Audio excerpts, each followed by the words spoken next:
Hi, ಇವತ್ತು ನಾವು ಭಾರತದ ಉದ್ಯಮ ಲೋಕದ ದಿಗ್ಗಜ ಆಗಿರುವಂತ ರತನ್ ಟಾಟಾ ಅವ್ರ ಬಗ್ಗೆ ಮತ್ತು ಟಾಟಾ ಕಂಪನಿಯ ಬಗ್ಗೆ ಈ ಒಂದು ವಿಡಿಯೋದಲ್ಲಿ ನಾವು ತಿಳ್ಕೊಳ್ತಾ ಹೋಗ್ತೀವಿ. ಇನ್ನೊಂದು ಏನು ಅಂತಂದ್ರೆ, ಈ ಒಂದೇ ವಿಡಿಯೋದಲ್ಲಿ ಈ ಎಲ್ಲಾ ಸಂಪೂರ್ಣ ಮಾಹಿತಿಯನ್ನ ಕೊಡ್ಲಿಕ್ಕೆ ಸ್ವಲ್ಪ ಕಷ್ಟ ಆಗುತ್ತೆ. ನಾವು ರತನ್ ಟಾಟಾ ಅವ್ರ ಬಗ್ಗೆ ತಿಳ್ಕೋಬೇಕು ಅಂದ್ರೆ ಅದರ ಇತಿಹಾಸ, ಅಂದ್ರೆ ಈ ಒಂದು ಕಂಪನಿ ಹೇಗೆ ಸ್ಟಾರ್ಟ್ ಆಯ್ತು, ಇವರು ಏನಕ್ಕೆ ಈ ಒಂದು ಕಂಪನಿಗೆ ಬಂದ್ರು, ಅಂದ್ರೆ ಈ ಒಂದು ಕಂಪನಿ ಶುರು ಮಾಡಿದ್ದಾದ್ರು ಯಾಕೆ, ಭಾರತದ ನಂಬರ್ 1 ಕಂಪನಿ ಆದ್ರೂ ಕೂಡ ಜಗತ್ತಿನ ಶ್ರೀಮಂತರಲ್ಲಿ ಈ ಒಬ್ಬ ರತನ್ ಟಾಟಾ ಅವರು ಯಾಕೆ ಆ ಒಂದು ಸಾಲಿನಲ್ಲಿ ಬರಲ್ಲ, ರತನ್ ಟಾಟಾ ಅವರು ಯಾಕೆ ಮದುವೆ ಆಗಲಿಲ್ಲ, ರತನ್ ಟಾಟಾ ಅವರು ಈ ಗ್ರೂಪ್ಗೆ ಯಾವ ರೀತಿ ಸೇರ್ಪಡೆ ಆದ್ರು, ಮತ್ತು ರತನ್ ಟಾಟಾ ಅವರಿಗೆ ಈ ಉದ್ಯೋಗಿಗಳನ್ನ ಕಂಡ್ರೆ ಯಾಕೆ ಅಷ್ಟೊಂದು ಪ್ರೀತಿ, ಮತ್ತು ಅವರ ಮಾನವೀಯತೆ ಮತ್ತು ಸಮಾಜದ ಪ್ರಮುಖ ಕಾರ್ಯಗಳು, ಮತ್ತು ಸುಮಾರು ಇನ್ನು ಇದೇ ರೀತಿ ನೋಡ್ತಾ ಹೋದ್ರೆ ಹಲವಾರು ರೀತಿಯ ಕ್ವಶನ್ಗಳು ನಮ್ಮ ಮೈಂಡ್ನಲ್ಲಿ ಇರುತ್ತೆ. ಸೊ ಈ ಎಲ್ಲ ಕ್ವಶನ್ಗೆ ಆನ್ಸರು ಒಂದೇ ವಿಡಿಯೋದಲ್ಲಿ ಕೊಡೋದು ತುಂಬ ಕಷ್ಟ ಆಗುತ್ತೆ. ಇನ್ನೊಂದು, ಇದು ತುಂಬ ಲೆಂತಿ ಆದರೆ ವಿಡಿಯೋ ನೋಡೋಕ್ಕೂ ಕೂಡ ಇಂಟ್ರೆಸ್ಟ್ ಬರಲ್ಲ. ಸೊ ನಿಧಾನಕ್ಕೆ ಕ್ಲೀನಾಗಿ ಅರ್ಥ ಆಗಬೇಕು ಅಂದರೆ ನಾವು ನಿಧಾನಕ್ಕೆ ಎಪಿಸೋಡ್ ವೈಸ್ಗಳಾಗಿ ಮಾಡ್ಕೊತಾ ಹೋಗೋಣ. ಸೊ ಈ ಒಂದು ರತನ್ ಟಾಟಾ ಅವ್ರ ಬಗ್ಗೆ ಮತ್ತು ಈ ಒಂದು ಟಾಟಾ ಕಂಪನಿಯ ಬಗ್ಗೆ ಎಪಿಸೋಡ್ಗಳ ಮೂಲಕ ನಾವು ನೋಡ್ತಾ ಹೋಗ್ತೀವಿ. ಸ್ಟಾರ್ಟ್ ಹೇಗಾಯಿತು, ಯಾರ್ಯಾರು ಈ ಒಂದು ಕಂಪನಿಯಲ್ಲಿ ಇದ್ರು, ಹೇಗೆ ಬೆಳೀತು, ಯಾವ್ಯಾವ ಕಂಪನಿಗಳನ್ನು ಸ್ಟಾರ್ಟ್ ಮಾಡಿದ್ರು, ಮತ್ತು ರತನ್ ಟಾಟಾ ಅವ್ರ ಬಗ್ಗೆ ಸೊ ಎಲ್ಲ ಮಾಹಿತಿ ಇನ್ಕ್ಲೂಡ್ ಆಫ್ ಇವಾಗ ಅವರು ನಿಧನರಾದ್ಮೇಲೆ ಯಾವ ರೀತಿ ನಡೀತಾ ಇದೆ, ಇಲ್ಲಿ ಎಲ್ಲ ಮಾಹಿತಿಗಳನ್ನು ಈ ಒಂದು ಸೀರೀಸ್ನಲ್ಲಿ ಹೇಳಕ್ಕೆ ಇಷ್ಟಪಡ್ತೀನಿ ಮತ್ತು ಮಾಹಿತಿ ಕೊಡಲಿಕ್ಕೆ ಆದಷ್ಟು ಪ್ರಯತ್ನ ಮಾಡ್ತೀನಿ. ಜಸ್ಟ್ ರಫ್ ಆಗಿ ತಿಳ್ಕೊಳ್ತಾ ಹೋಗೋಣ.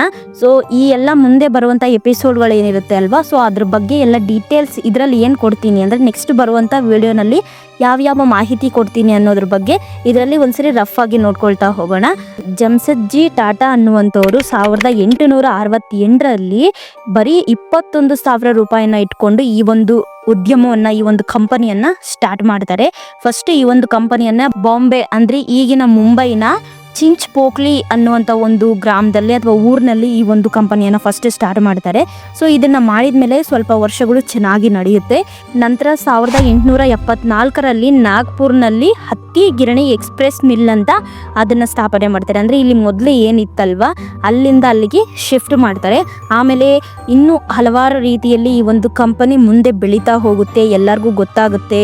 ಎಲ್ಲ ಆದಮೇಲೆ 1903ರಲ್ಲಿ ಭಾರತದಲ್ಲಿ ಅತ್ಯಂತ ದೊಡ್ಡ ಹೋಟೆಲ್ ಓಪನ್ ಆಗುತ್ತೆ, ಅದೇ ತಾಜ್ ಮಹಲ್ ಹೋಟೆಲು.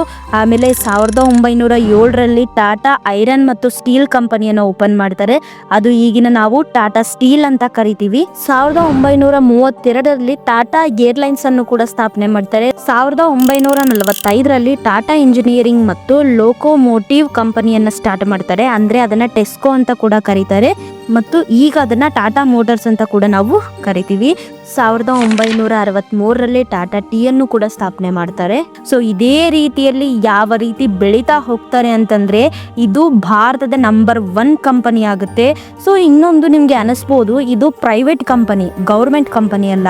ಸೊ ಈ ಒಂದು ಪ್ರೈವೇಟ್ ಕಂಪನಿ ಆದ್ರೂ ಕೂಡ ಇದರಲ್ಲಿ ಯಾವ ರೀತಿ ಉದ್ಯೋಗಿಗಳಿಗೆ ಎಲ್ಲ ಒಂದು ಅವಕಾಶಗಳನ್ನ ಕೊಡ್ತಾರೆ ಅಂದ್ರೆ ಒಂದು ಸ್ಯಾಲ್ರಿ ಆಗಿರ್ಬೋದು, ಅಥವಾ ಅವರಿಗೆ ಇನ್ಶೂರೆನ್ಸ್ಗಳನ್ನ ಮಾಡಿಸೋದಾಗಿರ್ಬೋದು, ಸೊ ಅವ್ರಿಗೆ ಎಲ್ಲಾ ರೀತಿಯಲ್ಲಿ ಸಹಾಯ ಮಾಡೋದಾಗಿರ್ಬೋದು.